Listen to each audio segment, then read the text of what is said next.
नमस्कार, आप देख रहे हैं वीके न्यूज। मैं हूं दिवाकर विक्रम सिंह। सोमवार को पूरा दिन सिर्फ इसमें निकल गया कि दाऊद बीमार है, दाऊद को जहर दिया गया है, दाऊद कराची के हॉस्पिटल में एडमिट है। पाकिस्तान में इंटरनेट सेवाएं पूरी तरीके से खारिज कर दी गई, बंद कर दिया गया ताकि दाऊद की कोई खबर बाहर न जा सके।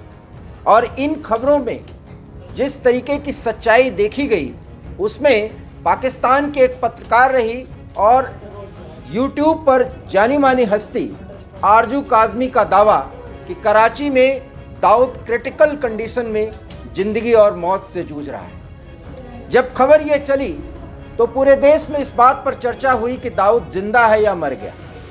बहरहाल ये खबरें और इसकी सच्चाई जानने से पहले जरा आप एक और खबर पर गौर करें। पाकिस्तान के प्रधानमंत्री जो अपने आप को कह रहे हैं, अर्थात भावी प्रधानमंत्री के रूप में प्रस्तुत कर रहे हैं, नवाज शरीफ अपने संसदीय बोर्ड की मीटिंग में कुछ कह रहे थे और आपने पहले सुना भी, एक बार फिर सुन लीजिए।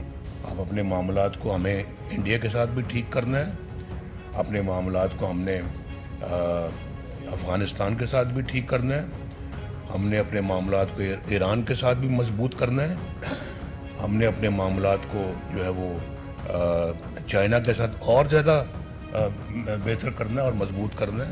नवाज शरीफ ये कह रहे थे कि पड़ोसी के साथ संबंध रखना समय की मांग है और कौन सा ऐसा देश होगा जो अपने पड़ोसी के साथ बेहतर संबंध कायम नहीं करेगा।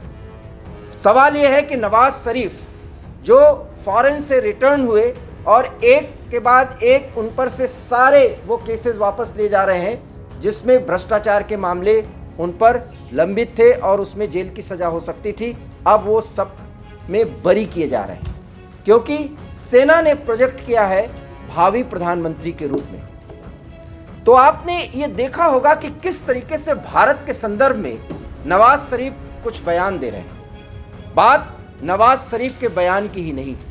अभी कुछ दिन पहले पाकिस्तान के सेना अध्यक्ष जनरल मुनीर अमेरिका की यात्रा पर गए थे और अमेरिका की यात्रा से लौटे हैं तो कुछ बड़े डेवलपमेंट्स पाकिस्तान में हो रहे हैं। हम आपको बता दें कि अमेरिका में उनके साथ जो दो टूक बातचीत की गई वो दो बातें हैं। पहली ये कि चीन के साथ पाकिस्तान अपने संबंध सिर्फ सीपैक तक रखे, अर्थात जो एक विशेष आर्थिक गलियारा बनाया जा रहा है उसी तक सीमित रखे।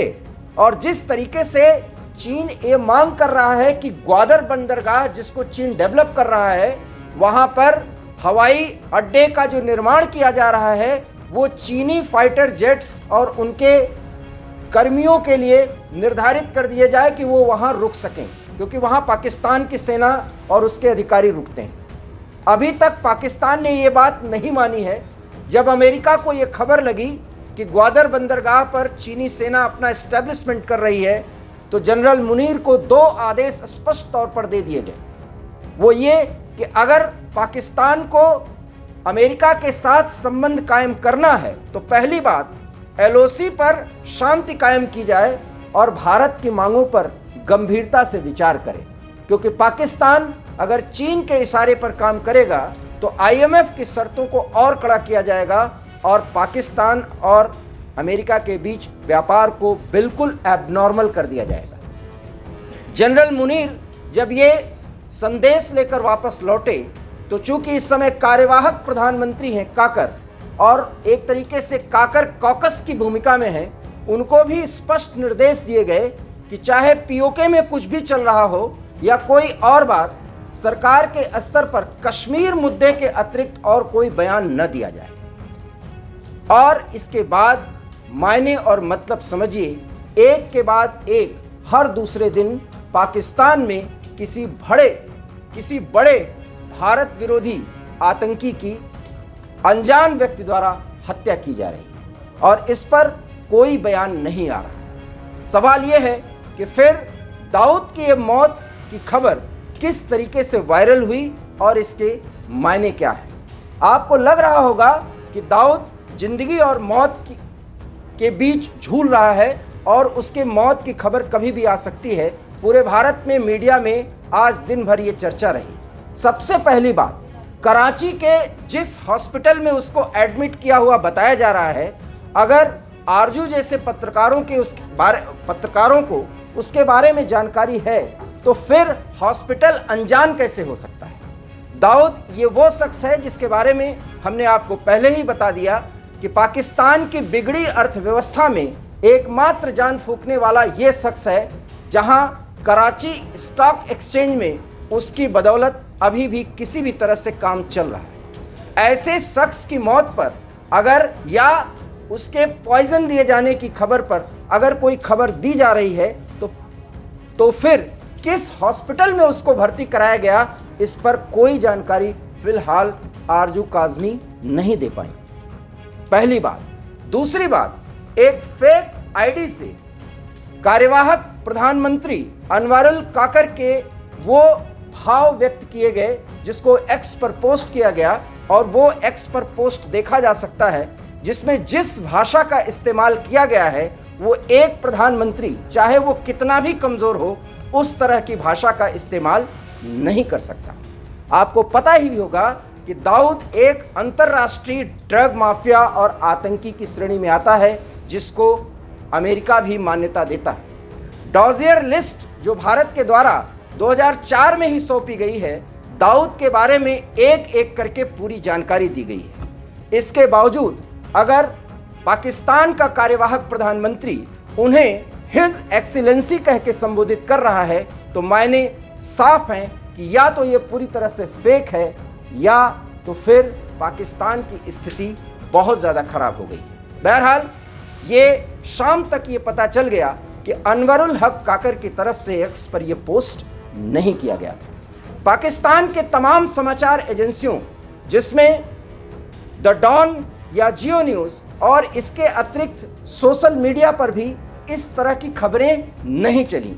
माना कि पाकिस्तान के समाचार एजेंसियों और समाचार पत्रों और बड़े टीवी चैनल्स पर पाकिस्तान की सरकार का पूरा कब्जा है, लेकिन सोशल मीडिया पर तो ऐसी खबरें जरूर चलती। लेकिन आरजू काज़मी के अतिरिक्त और किसी ने इस जानकारी को न तो साझा की है और न तो उस पर कोई समाचार चलाया गया है या उस पर टिप्पणियां की गई।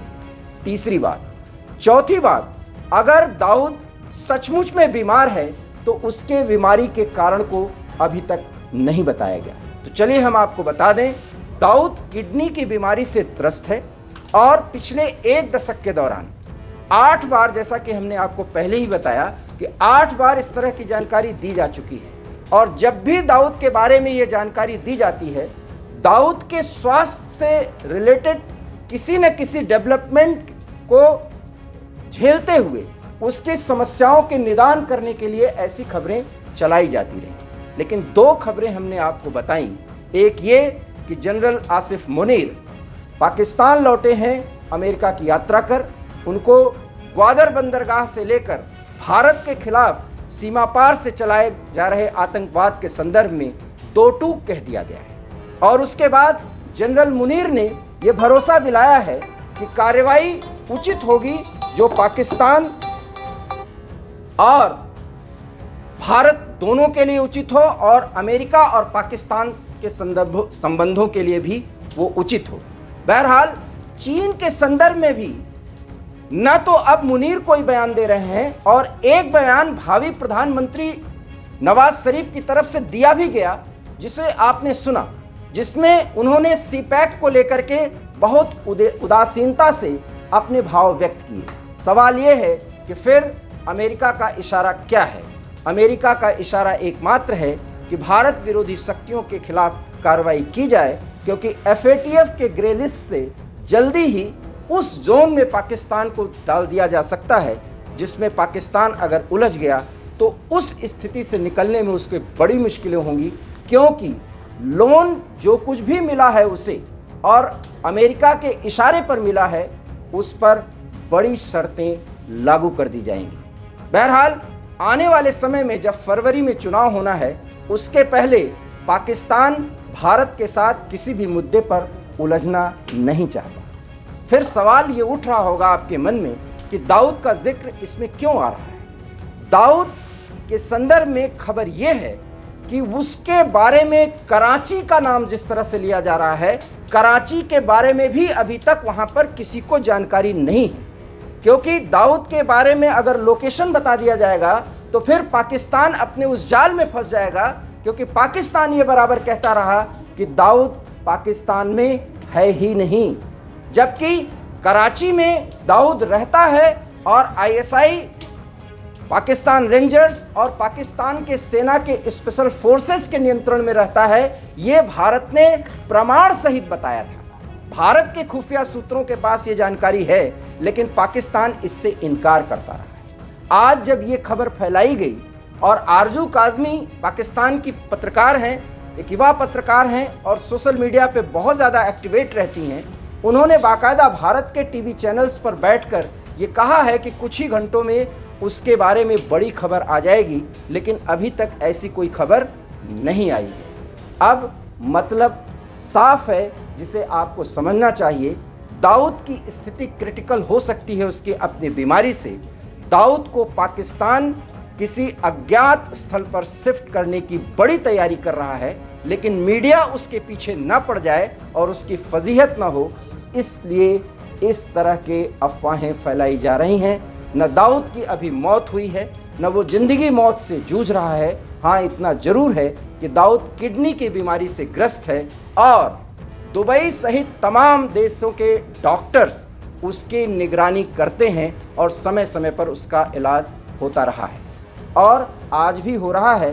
फिलहाल उसके मौत की अफवाह फैलाकर आईएसआई किसी बड़े योजना को अंजाम देने की कोशिश कर रही है, जिसमें शायद अभी वो सफल नहीं हो पाई है। हमने प्रमाणों के साथ आपको बताया कि दाऊद के बारे में सोशल मीडिया पर चल रही अफवाहों के मायने और मतलब क्या हैं। दाऊद से पाकिस्तान छुटकारा चाहता है, लेकिन पाकिस्तान में रहते हुए ये स्थिति प्राप्त नहीं की जा सकती। ऐसे में क्या ये सवाल बड़ा नहीं है कि दाऊद को कहीं शिफ्ट करने की तैयारी पाकिस्तान की खुफिया एजेंसियां कर रही हैं, लेकिन अभी उन्हें उसमें सफलता नहीं मिल पाई है। आपको हमारी ये खबर और ये जानकारी अगर अच्छी लगी हो तो अपनी प्रतिक्रिया दीजिए। देखते रहिए वीके न्यूज़। फिलहाल मुझे दीजिए इजाजत। नमस्कार। वीके न्यूज़, राष्ट्र के नाम।